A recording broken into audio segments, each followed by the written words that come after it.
ఎందుకే కొడతావు? డ్రైవర్ ముందు బీడి తాగుతావా? చంపేస్తాను. పాపం అని వంగితే వంక మీద టెంకాయ కొట్టాడని బాగానే ఉంది నీ వరుస.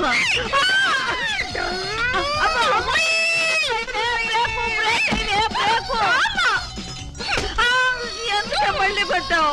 నువ్వు బ్రేక్ అనకూడదు. నువ్వు క్లీనర్వి. నువ్వు విజిల్ వేయాలి, నేను బ్రేక్ వేయాలి. ఇంతే కదా, చూసుకో.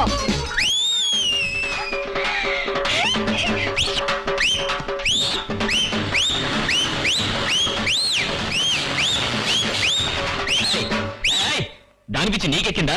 జంక్షన్ జామ్ అయిపోద్ది. ఇదిగో బట్టలు. లంగాలా? నాకా? పళ్ళుడే వయసు వచ్చింది, నీకెందుకే? ఇటు ఇదిగో నీకే. ఇక పైన నా బట్టల జోలికి వచ్చావు జంక్షన్ జామ్ అయిపోద్ది. చూడు, అందులో తిలకం కాటుగా పౌడర్ ఉన్నాయి, చూసుకో. ఈ పిచ్చి బట్టలు ఇప్పేసి కొత్త బట్టలు కట్టుకోనా? ఇప్పుకో కట్టుకో, కానీ లోపల ఇక్కడ కాదు. పద, బట్టలు మార్చి జడేస్తా. నేనే చిన్న పిల్లనా బట్టలు మార్చి జడేయడానికి? నేను అన్ని నేర్చుకున్నా.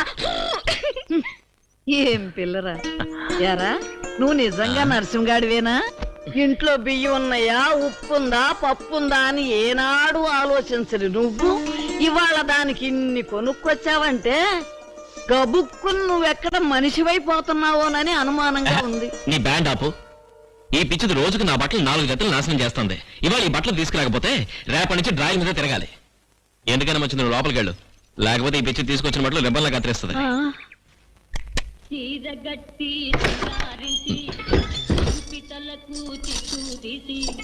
చక్కదనముతో సవాలు చేసే తుక్కలాంటి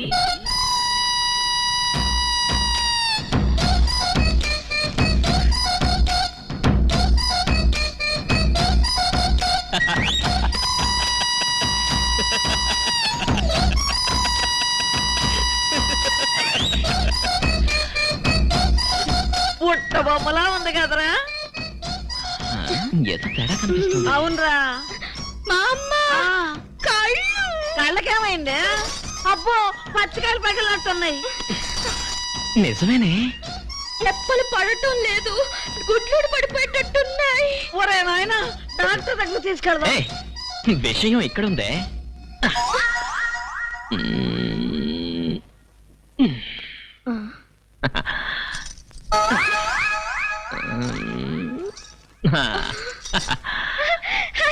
రెప్పలు పడుతున్నాయి, రెప్పలు పడుతున్నాయి. ఇలా బిర్రుగా బిగించి జడేస్తే కళ్ళు కాదు, నీలా పళ్ళు కూడా బయటకు వస్తాయి. నా చిన్నప్పుడు మమ్మీ ఇట్టాగే వేసేది.